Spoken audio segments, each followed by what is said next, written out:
Tell me what you see here, Chris. Let's take a look. Myself? When I wake up in the morning and the alarm gets out of warning, I don't think I'll ever make it on time. By the time I grab my books and I give myself a look, I'm at the corner just in time to see the bus fly by. It's alright, cause I'm safe out the bill. Hello and welcome back to Saved by the Bell Boxing, the boxing channel that is neither left nor neither right. So first of all, I've got to give a shout out to Ultra Tech Uncle Ultra, giving me a shout out on his last episode. I really appreciate it.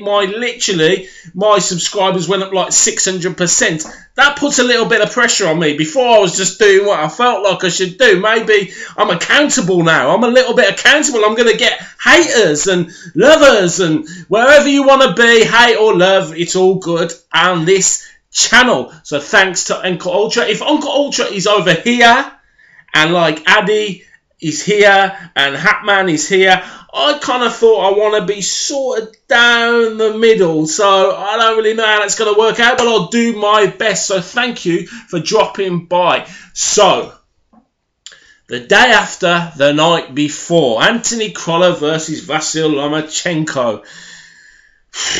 I mean, what can you say? I've never seen such a one-sided fight in my whole entire life. I think you could count on two hands and your feet how many punches Anthony Crolla threw. Now, that's no fault of his.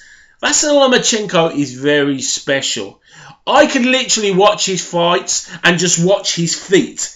Watch his feet. They're amazing. They're quick. They're in. They're out. They cuts the ring off so well. Better than pretty much anyone in the sport at this point in time. His punch accuracy is non-stop. He doesn't miss. He hits the target every single time. Well, I'd say a good 99% of the time he's hitting the target. He's quick. He goes body. He goes head. You don't know where those punches are coming from. And really, Anthony Crolla, they could have stopped that fight after 2 minutes in the first round and just gone, yeah, forget it. I'll take my money. I'm going home. I'm not surprised because the guy is something very special. Now, you could say that Anthony Crolla makes him look special. Well, no, he is special. We all know he's special. But Anthony Crolla is not an elite fighter. I mean, there are fighters out there that have given Lomachenko a bit more of a tougher time than Anthony Crolla did. And it kind of showed where Anthony Crolla is. Anthony Crolla went through a honeymoon period, a nice little period when he fought Linares and he had some decent wins on his record. But I think he's lost, what, 6 fights? And he managed to fight Lomachenko. Total mismatch. I made a video before and I said, well, yeah, dare to be great. I don't blame him going over there. I don't blame him. Why not? You know, why the fuck? And I like to swear, but why the F, Jeff, not? Go and fight him.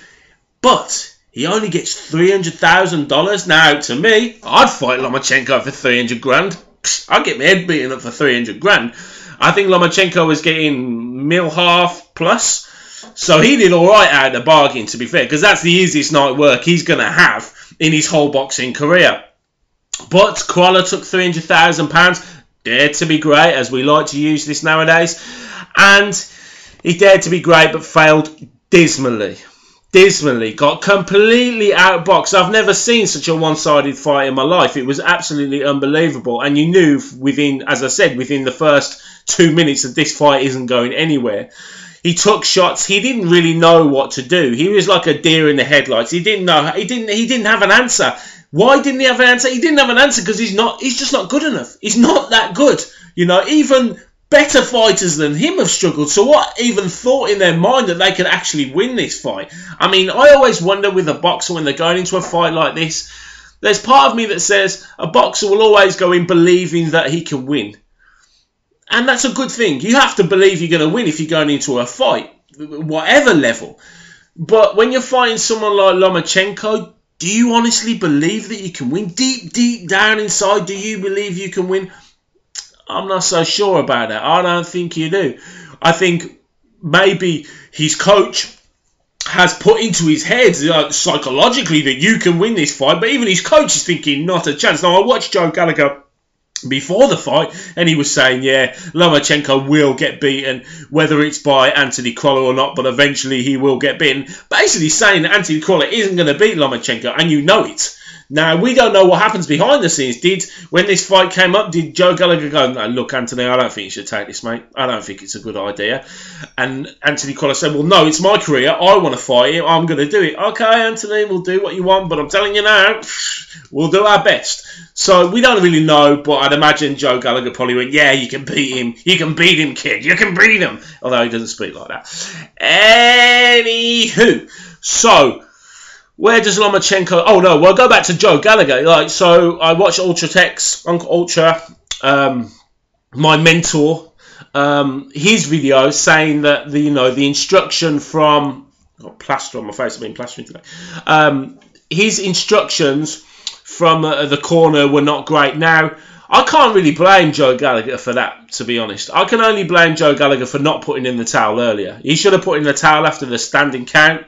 That should have been the end of, no matter how much Anthony Crolla argued with that decision to throw the towel in, he should have just done it just purely for the care of the fighter.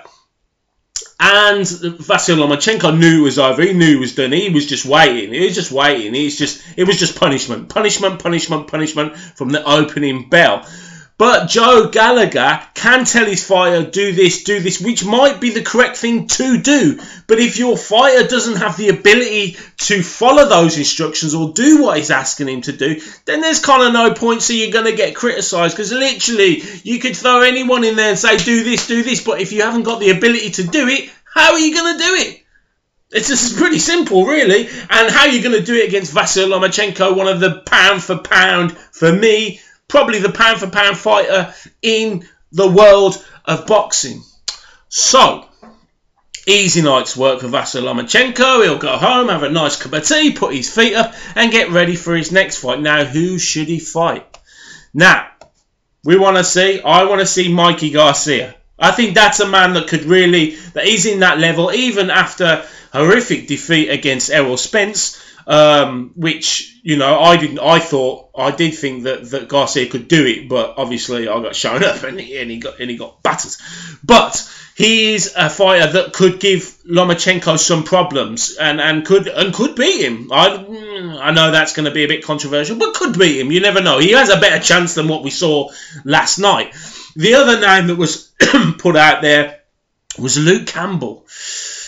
Both gold medalists, both are, well, Luke Campbell is technically better than, again, what we saw last night. And I think Luke Campbell would have more of a chance fighting Lomachenko than Anthony Crolla did. Lomachenko has said that he loves the English fans and would love to come to the UK to fight. So that could be an interesting fight. That could happen. But I think the outcome would be the same. I think Luke Campbell's a decent fighter. He's a good fighter. And he's a level above, in my opinion, than Anthony Crolla. So he would have a lot better chance than Anthony Crolla did against Vasyl Lomachenko. Richard Comey, possibly, if he comes out of that. But that's a fight that's going to happen. Whether he would win or not, I doubt it. But, so really, I think Mikey Garcia is the golden ticket that we all want to see. So, look, you've probably watched numerous videos before you've seen this one, and you watch the fight yourself, and you kind of know what's happened. You see the golfing class, so I can't really tell you anymore. All we can think about is where Vasyl Lomachenko is going to go now. And Luke Campbell seems to be a possibility, and bringing Lomachenko to the UK would be amazing, would be a great thing for British boxing, and would definitely put bums on seats, as is on plastic. So, hopefully we can get that fight done, even though we could probably say it is one-sided again.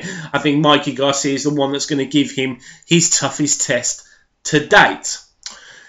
So that's pretty much a roundup of a Crolla Lomachenko. It was what we all thought. It went the way we thought it would. And a lot of people said it was a dangerous fight for Crolla to take purely for his health. And it turns out, yeah, it was right. What the ref was doing at the end when he landed on his face, trying to give him some sort of count, he's gone. Get him out. That's it. End of story. Should have done it the first time when he gave him the standing count. But hopefully he'll learn a lesson from that. So, what's on for tonight, boxing? Oh, Clarissa Shields and Christina Hammer. I'm kind of going to watch this, and I know I watched Ultra Check Sports on the way home today, and and he's going to watch it, which is, he don't really like women's boxing. For me, I have no preference. I don't mind if it's boxing. You know, if it's good, it's good. It is an historical fight for women's boxing, a unified middleweight champion. Now they have Clarissa Shields as the favourite for this fight, and Christina Hammer as the underdog. I don't really see it that way. You know, from what I've watched of both fighters, and the Christina Hammer has a longer record, more knockouts on a record, been around a lot longer. Clarissa Shields is, I think, 7 fights or something like that, has been put down on her ass.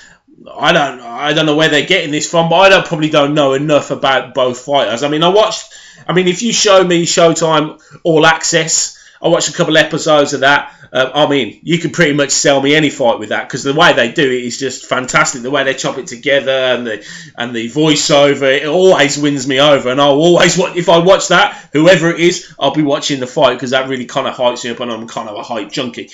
Anyway, so that's about it for that. I hope you enjoyed it. It was a quick, sharp, short, because there's not much more I can say that you haven't seen already. You've seen the deficiencies in that fight last night, and the greatness of Lomachenko, and the lower level skills from Anthony Crolla. Anthony Crolla will probably go back to domestic level and fight someone at the Manchester Arena probably on a Saturday night show, or used as a name, as a buffer for a pay-per-view fight. It would have to be a domestic fight that could build into something which would help pump pay-per-view numbers. Anyway, thanks once again to Ultratech Sports. Thanks for dropping by. Like, subscribe, comment, say what they want. I don't really care. We don't get paid for this. We just do it for fun. Oh yeah, and the podcast. I'm trying to bring the podcast back, definitely. I needed a platform for us all to get together. I spoke to Irish. I sent Paul a message. Sherry I spoke to.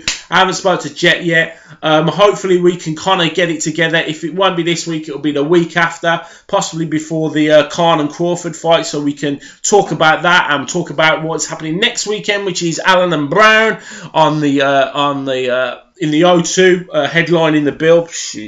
I don't know how that happens. Anyway, so I'm trying to pull that together, because I know you're big fans of the Boxing Gossip podcast, as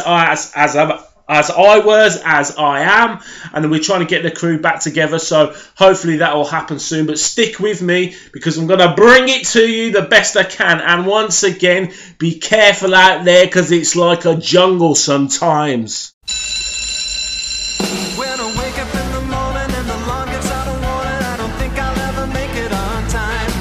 By the time I grab my books and I give myself a look, I'm at the corner just in time to see the bus fly by. It's alright.